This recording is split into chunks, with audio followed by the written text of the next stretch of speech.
Ya,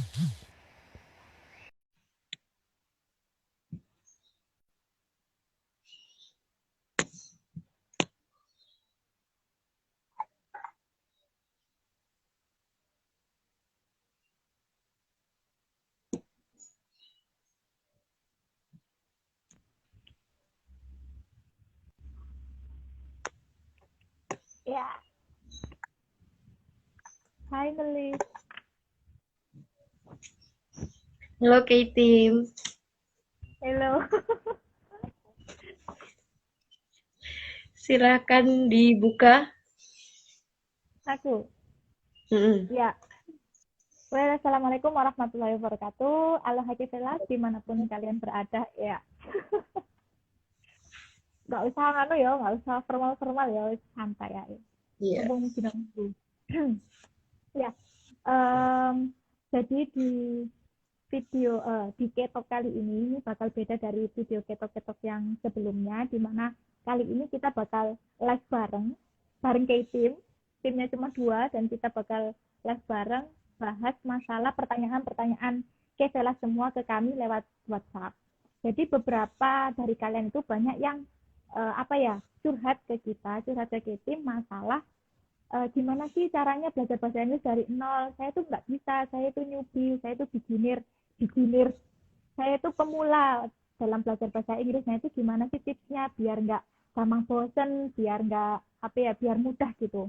Nah jadi kali ini kita bakal buat konten lewat live. Jadi kita bakal sharing, saya sendiri sama tim saya satunya Farah. Jadi kita bakal sharing pengalaman kita selama beberapa tahun ini kita belajar bahasa Inggris. Nanti gimana sih caranya, gimana kita mengatasi kesusahan belajar speaking, listening, grammar, vocab, dan lain-lain gitu. Oke, jadi kita langsung aja. Udah siap ya, tim Farah? Siap, siap, siap. Oke, jadi pertanyaan yang pertama adalah, tim gimana sih tipsnya belajar grammar itu biar kita itu nggak perlu apa ya, overload mikirin rumus gitu. Oke, dari tim Farah dulu. Oke, eh, ini ya, memang grammar ini menjadi permasalahan umum kalau kita belajar bahasa Inggris. Emang apa? Mostly guru-guru bahasa Inggris di Indonesia ini terlalu menekankan pada rumus-rumus gitu ya. Jadi murid-murid terlalu apa? Takut tenses menjadi momok begitu.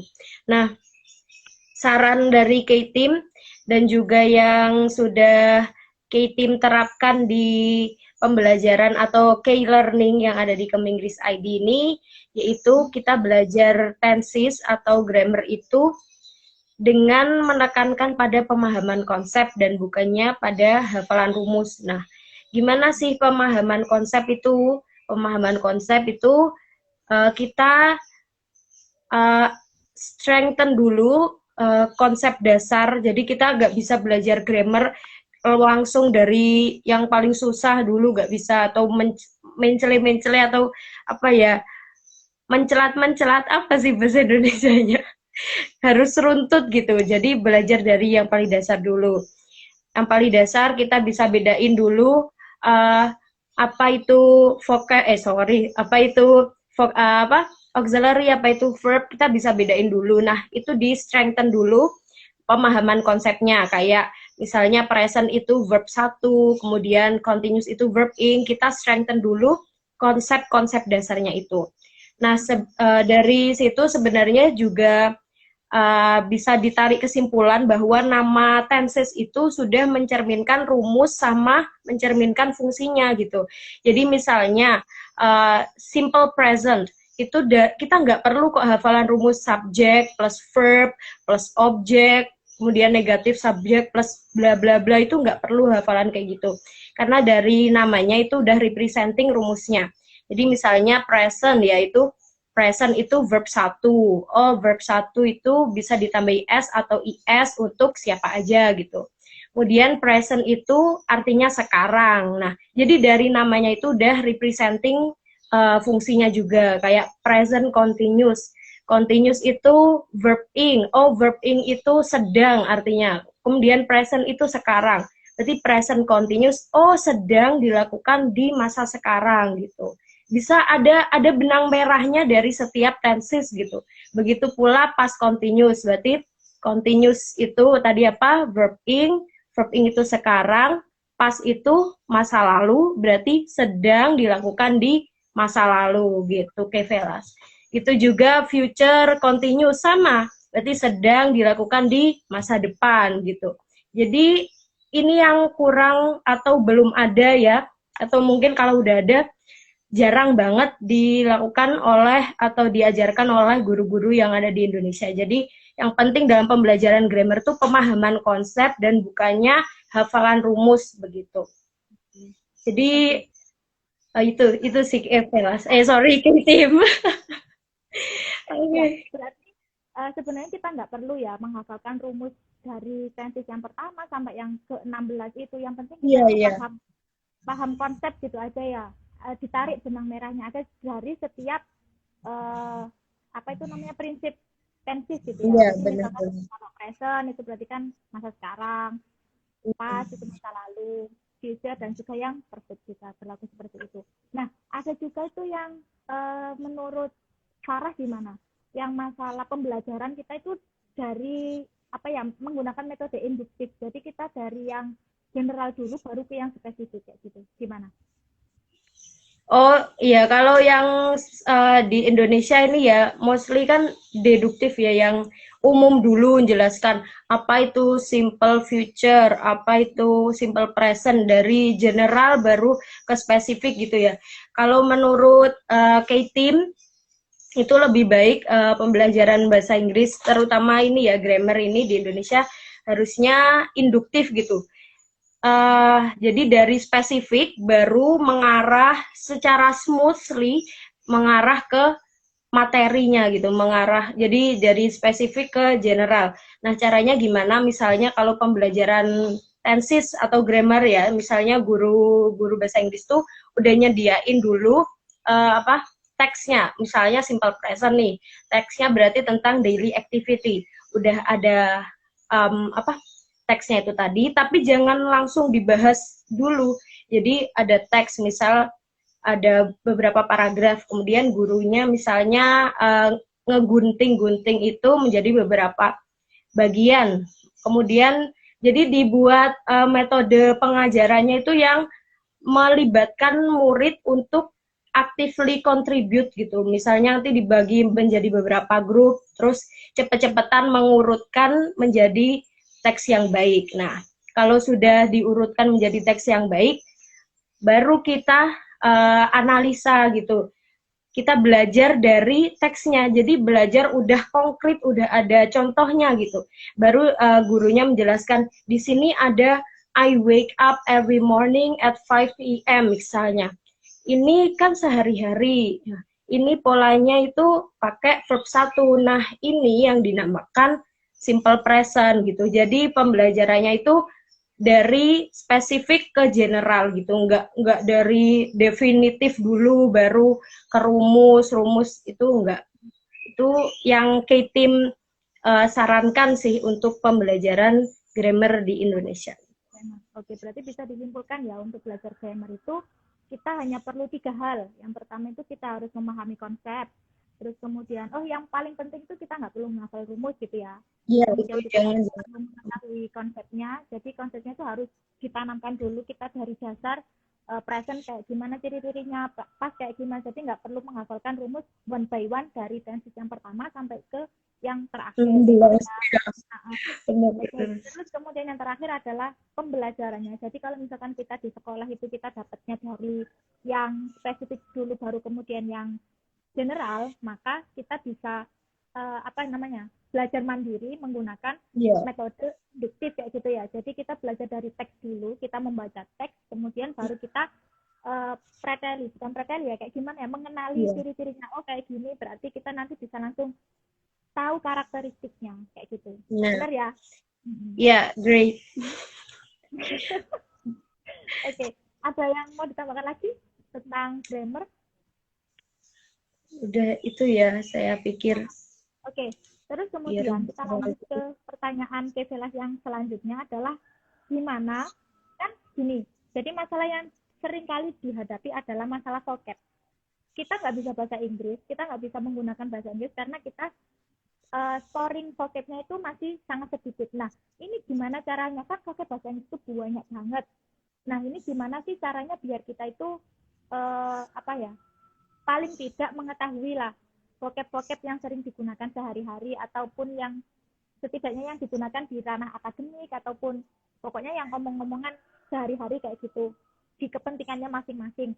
Nah, itu caranya gimana, kan vocab itu banyak banget. Kita gimana sih biar kita itu nggak perlu menghafal tapi kita bisa langsung nyantol kayak gitu. Aduh. Ini yang ngasih saran kayak tim Ika apa Farah nih? Ika Ika dulu ya. deh. Iya. Jadi kalau misalkan dari pengalaman saya pribadi, apa ya, iya emang vocab itu banyak banget, kata-kata dalam bahasa Inggris itu banyak banget, tapi kita tuh nggak perlu menghafal, kita hanya perlu apa ya, ya pokoknya kata-kata baru apa dalam bahasa Inggris yang kita tahu, ya wis kita catat kalau perlu. Jadi kalau saya dulu itu saya buat kamus kecil, kamus khusus buat saya sendiri, itu khusus untuk apa ya, apa namanya, vocab yang baru. Ya. Jadi misalkan dari musik, dari mendengarkan musik, dari lihat TV, dari lihat cerita, itu saya menemukan kata-kata baru. Misalkan apa ya, definition gitu. Oh ada definition apa ya, aku belum tahu kayak gitu. Jadi itu langsung cek di kamus, oh artinya kayak gini. Itu aku buat di apa namanya, di kamusku pribadi itu, kamus saya pribadi itu, terus di store kayak gitu. Nah itu berlaku terus menerus. Jadi apa ya, pokoknya setiap melihat atau mendengar kata-kata baru itu langsung di store kayak gitu. Itu cara yang pertama. Terus kemudian cara yang kedua adalah bisa dari hobi. Kan hobi itu bisa jadi mendengarkan musik, terus kemudian lihat TV, lihat film kayak gitu. Nah kalau misalkan lihat film, biar apa ya, biar dapat kata-kata baru itu nggak apa-apa diaktifkan aja subtitle bahasa Inggrisnya. Itu kan nanti kan kita bisa lihat, tapi subtitle bahasa Inggris ya. Jadi itu kan nanti kita bisa lihat, oh, itu dia ngomong apa namanya, ngomong misalkan preskriptif kayak gitu. Preskriptif itu apa ya kayak gitu kan. Jadi kita bisa langsung lihat apa namanya, kita bisa lihat, ngecek lagi di kamus kayak gitu. Atau bisa jadi kayak kita itu menebak itu arti katanya itu apa dari yang kita lihat di situ kayak gitu. Terus kemudian misalkan dari hobi mendengarkan musik bisa cari liriknya, terus kemudian dicari arti katanya per katanya itu kayak apa kayak gitu. Nah terus kemudian yang ketiga itu adalah nggak perlu menghafal, tapi kan kita tahu banyak sekali kata-kata bahasa Indonesia itu yang mirip sama bahasa Inggris kayak gitu kan. Nah dari kata-kata itu sendiri kita ini bisa lihat artinya dari katanya itu sendiri kayak gitu. Jadi misalkan kayak tadi description. Nah description ini kan mirip, kita punyanya deskripsi. Oh berarti description ini artinya adalah deskripsi, mendeskripsikan kayak gitu. Jadi ya kayak gitu, nggak perlu menghafalkan satu one by one, satu kamus harus hafal semua, nggak usah. Yang penting apa ya, gimana caranya kita itu mempelajari untuk mengenhance, menambah kosakata baru setiap kali kita tahu kayak gitu. Gimana? Ada tambahan gitu? Setuju. Gitu memang metode yang baik untuk belajar bahasa Inggris tuh yang seharusnya yang kita nggak sadar gitu, bukan belajar secara eksplisit. Oh, aku mau belajar vocab, nulis enggak. Kayak saran kayak tim Ika tadi dari lagu, dari musik, sama aja sih, dari lagu, dari film, dari YouTube gitu kan. Kalau ada vocab yang sekiranya kita belum pernah tahu dan itu something new, kita listing, kita tulis deh di sticky note, ditempelin di buku khusus, dicari artinya gitu. Tapi do not stop on that. Saya menambahi sarannya, jadi nggak cuma listing vocabnya aja, tapi juga mempraktekkan vocab itu. Jadi vocabnya dipakai di speaking misalnya, biar nggak lupa karena language is a practice, harus dipraktekkan gitu kan.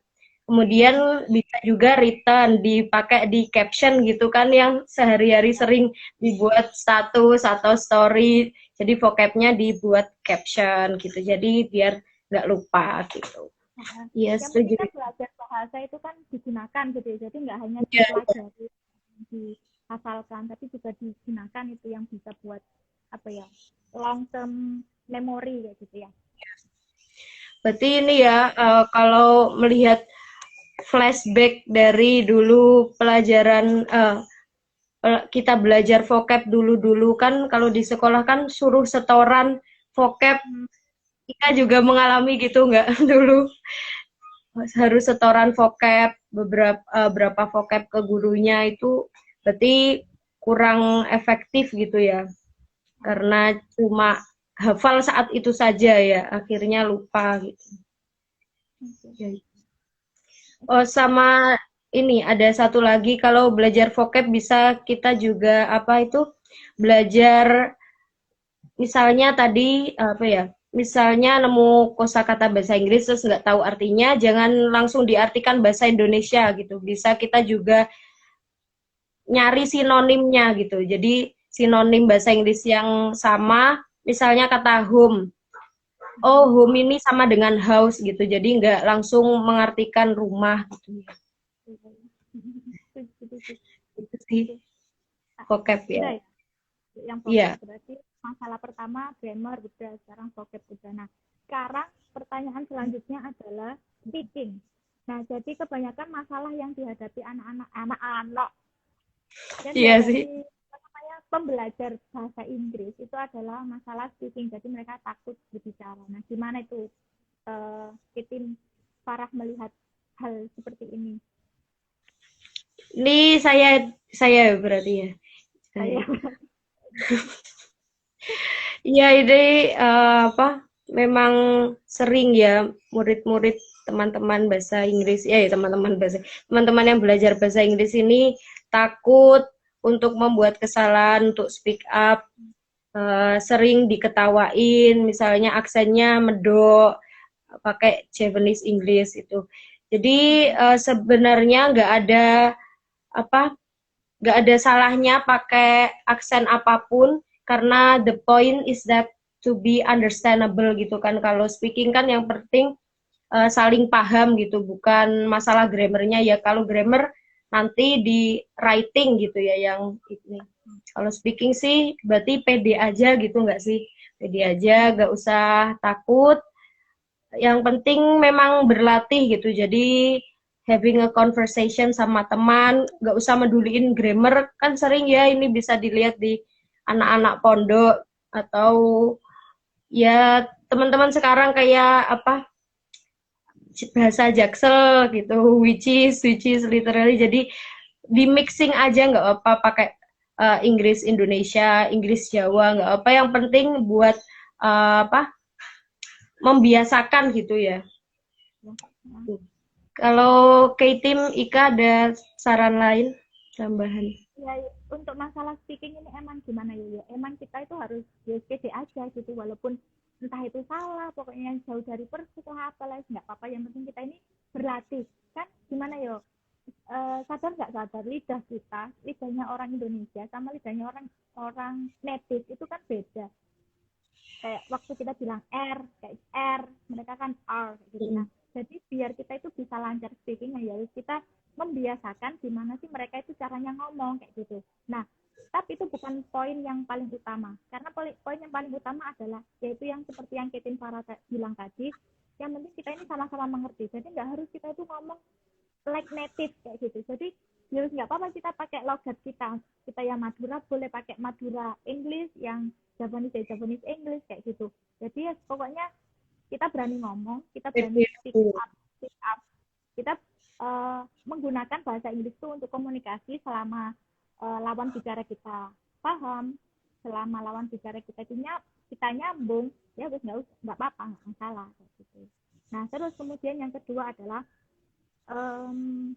bisa jadi apa namanya, digunakan ngomong sehari-hari sama teman kayak yang Farah tadi bilang juga. Jadi nggak apa-apa di mixing. Jadi misalkan you want to go to warung, Pak, gitu ya, nggak apa-apa. You want to go to the warung, nggak apa-apa. Gitu. Yang penting kita kan ada praktisnya, gitu. Karena Iya, biasanya praktis. saya bilang tadi, bahasa itu nggak bisa kalau misalkan dipelajari hanya dalam bentuk apa yang menghafal atau dipelajari di kelas gitu. Yang penting bahasa itu adalah praktis, gimana kita menggunakannya gitu. Terus kemudian kalau misalkan itu kita udah terbiasa, bisa misalkan kita pengen meningkatkan kualitas speaking kita, bisa kita belajar kayak bicara kayak native gitu. Yang sukanya British bisa pakai logatnya British, UK ya UK, US ya US kayak gitu. Jadi ya gimana kita caranya praktis kayak gitu aja. Terus kemudian buat itu kan tadi buat pembelajarnya. Nah sekarang buat pengajar.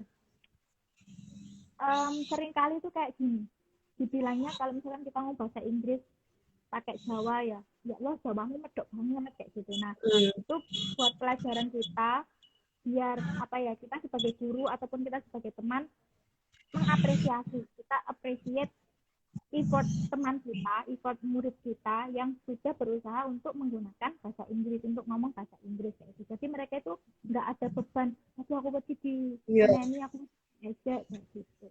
Itu sih. Gimana Iya, Mbak? setuju. Iya, iya.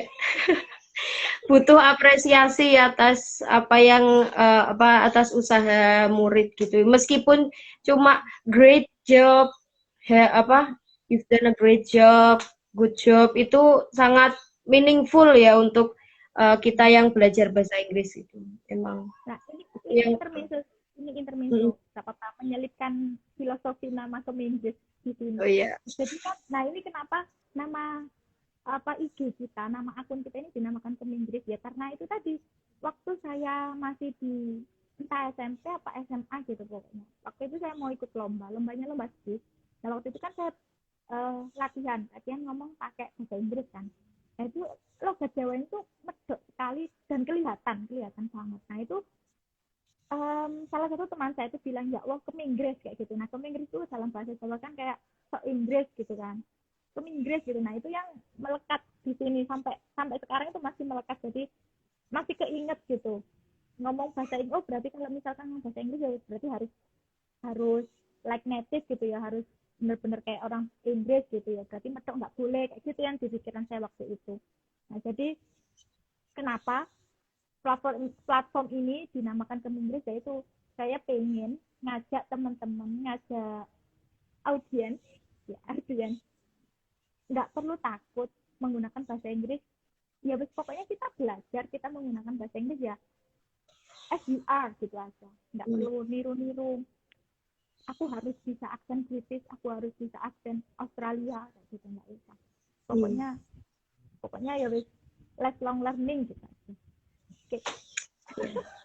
Bagus aku.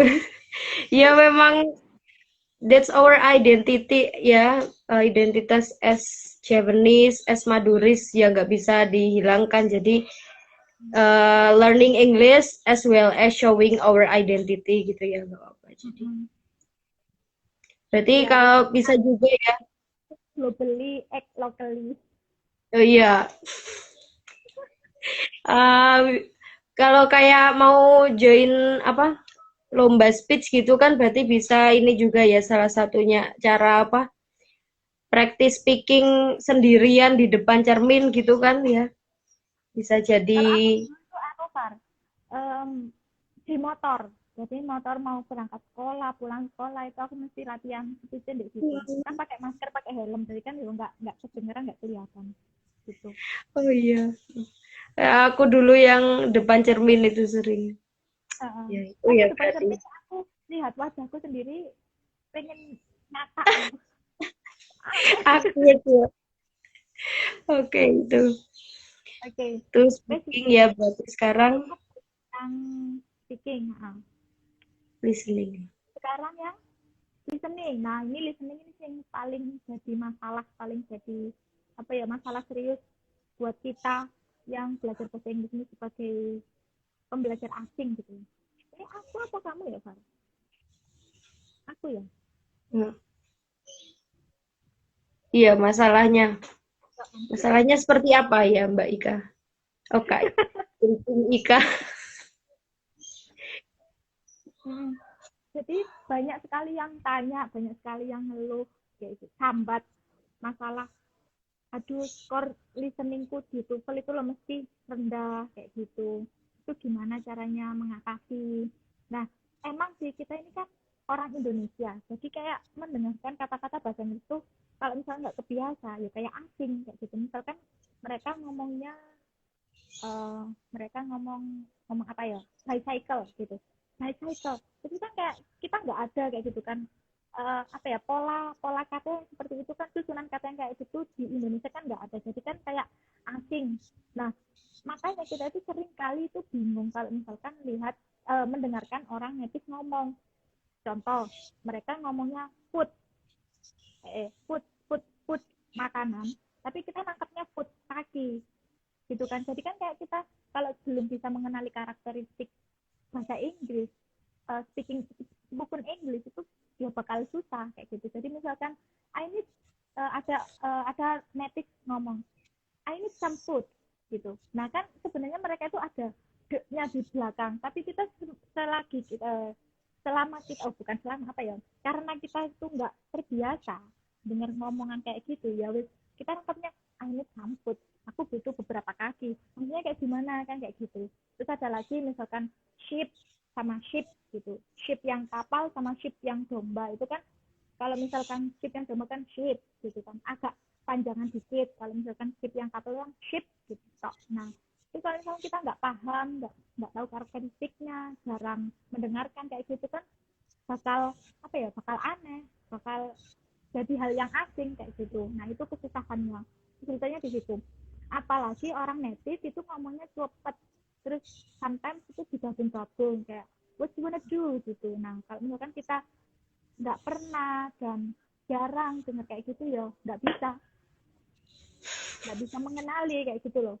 Nah, nah ini kayak gini nih cara mengatasinya, bisa jadi kayak yang kita belajar vocab dari hobi, kita dengerin musik, lihat cerita bahasa Inggris, lihat apa itu namanya, film berbahasa Inggris kayak gitu kan, lama-lama itu bakal kebiasa gitu kalau lihat kalau dengar kata-kata ataupun yang spoken English kayak gitu. Itu sih masalahnya. Coba Kitin Farah ada tips atau ada masukan? Iya, sama ya kayak yang vocab, kita belajar listening ya memang kita butuh exposure, jadi kita butuh mendengarkan, butuh melihat gitu kan.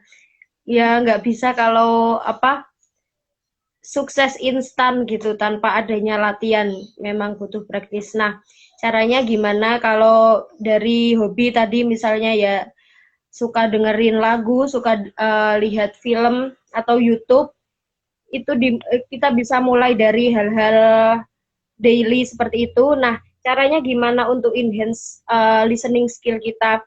Kalau ada lagu baru itu jangan langsung search liriknya gitu. Jadi kita dengerin lagu barunya itu sama testing our listening skill gitu. Jadi misalnya ada lirik hear me. Kira-kira ini hear di sini apa hear mendengar nih?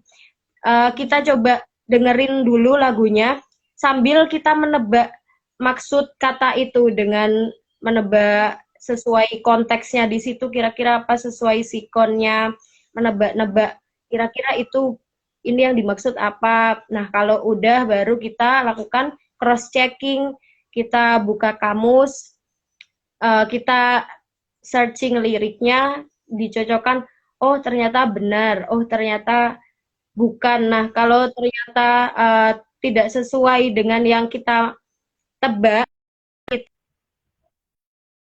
belajar membedakannya dengan lihat di YouTube misalnya, lihat beda cara membedakan pronunciation di sini sama mendengar itu bagaimana, kemudian yang British, yang Amerika gimana gitu. Jadi kalau ada lagu baru jangan langsung searching liriknya gitu.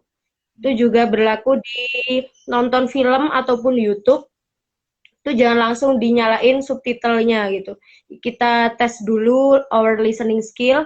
Bisa juga YouTube, nggak harus langsung orang bule, tapi orang Indonesia misal yang belajar di luar negeri atau orang Indonesia yang sering mixing pakai bahasa Inggris, bahasa Indonesia gitu.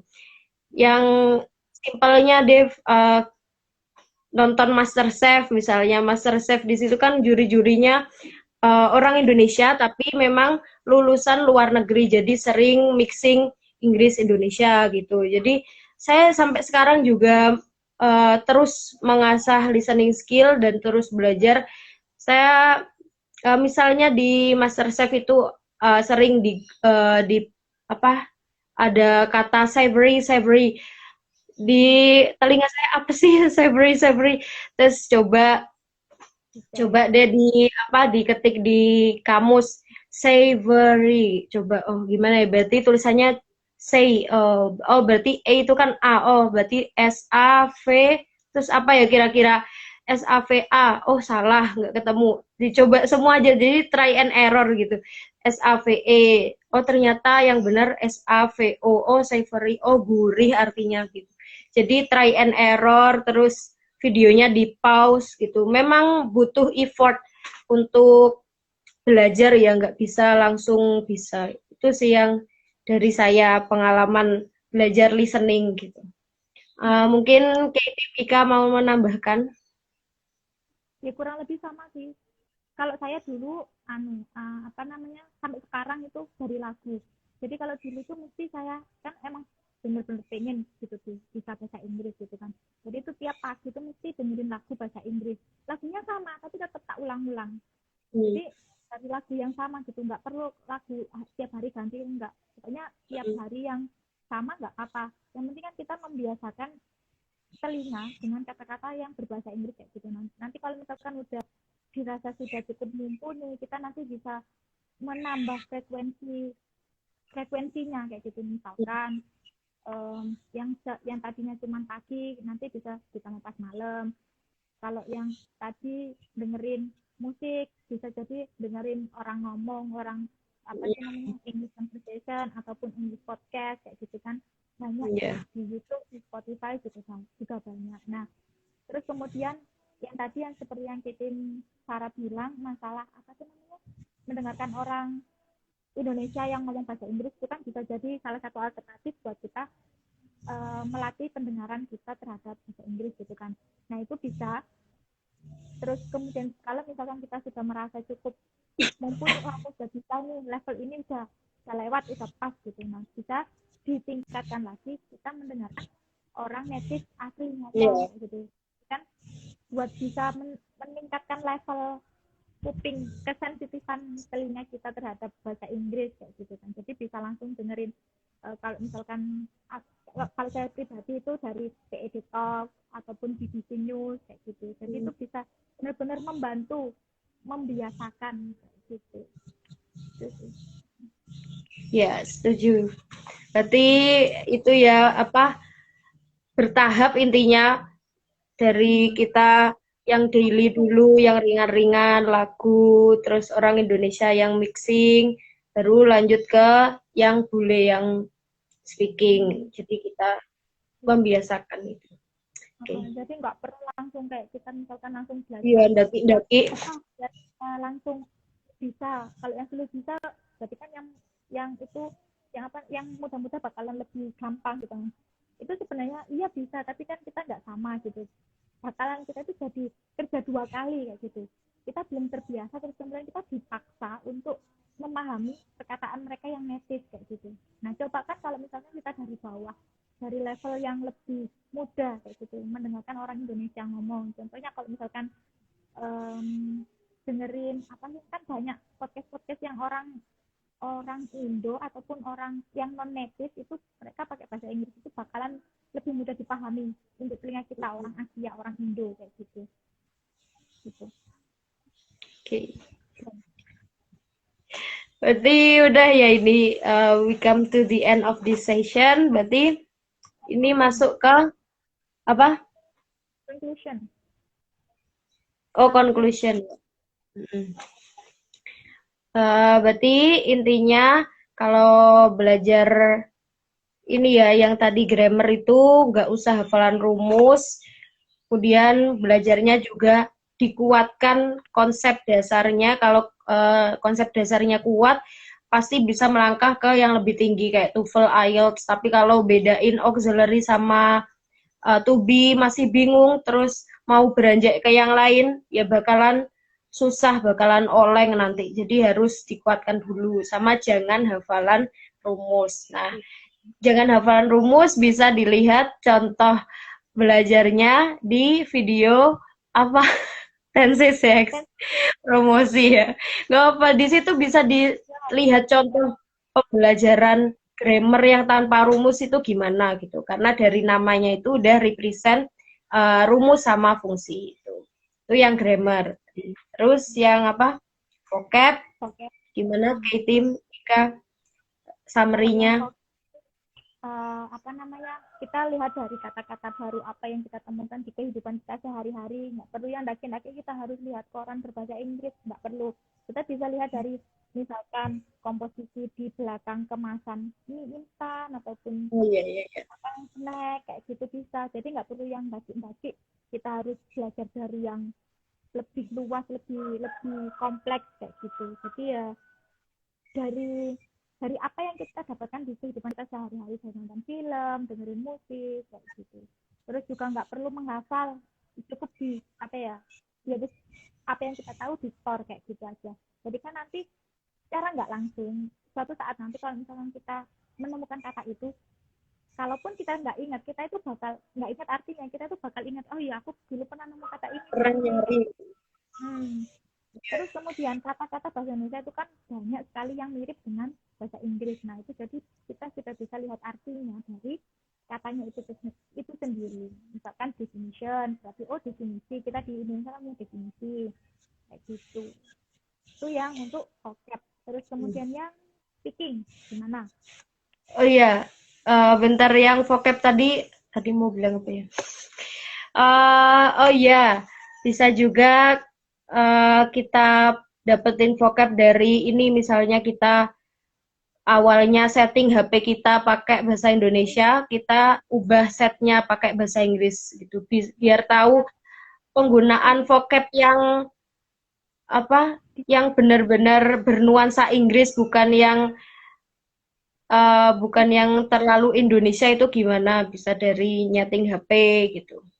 Jadi sama dari yang sarannya kayak tim Ika tadi, memang kalau kita mencari artinya sendiri itu lebih membekas gitu ya memorinya, karena kita sendiri yang nyari. Nah itu yang guru-guru bahasa Inggris di Indonesia ini biasanya kalau ada murid yang tanya artinya ini apa, langsung dikasih tahu. Itu yang menjadi ini murid ini ya gampang lupa karena nggak melibatkan dia sendiri untuk yang cari gitu. Jadi harusnya murid dikasih kesempatan dulu nyari sendiri biar ingat, oh iya aku dulu pernah nyari kata ini gitu.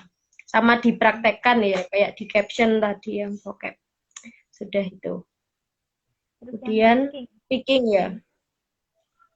pokoknya Speaking kita uh, ya. oh ya.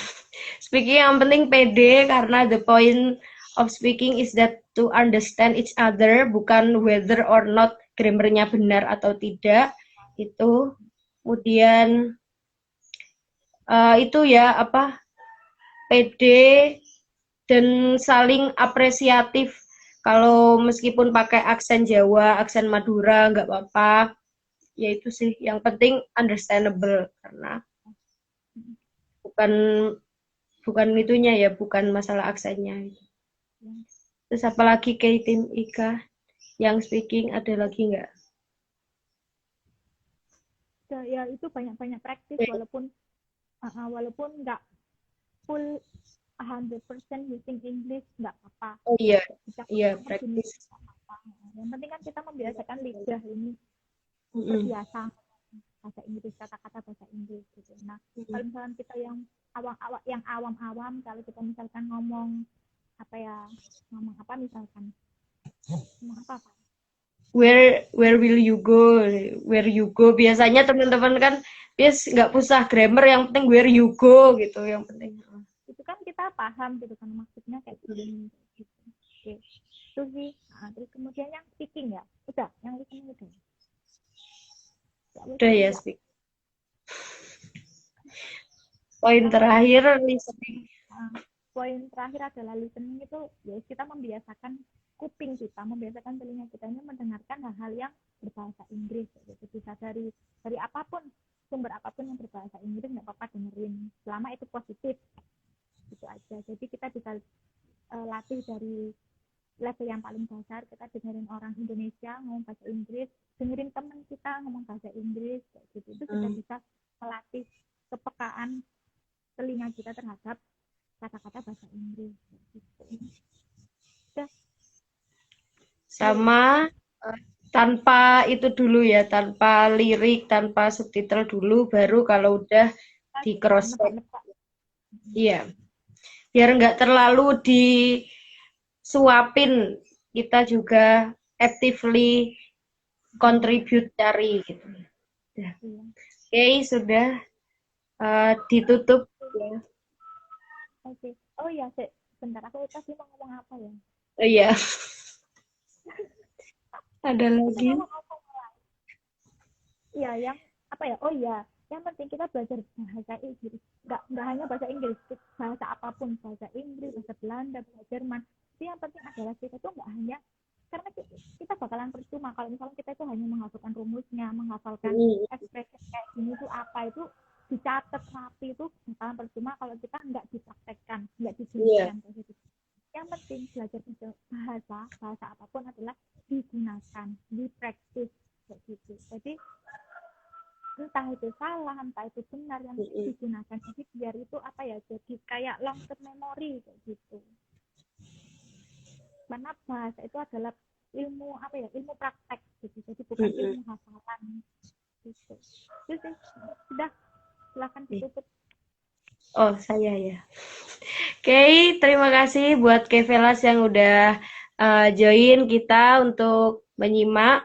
Nanti video live ini juga kami upload di feed, jadi bisa ditonton ulang untuk Kevelas semua. Oke, terima kasih atas perhatiannya. Wassalamualaikum warahmatullahi wabarakatuh. And assalamista. Salam bisa kayak tim Kevelas. Oke, bye-bye. Saya N ya. Lo gue S.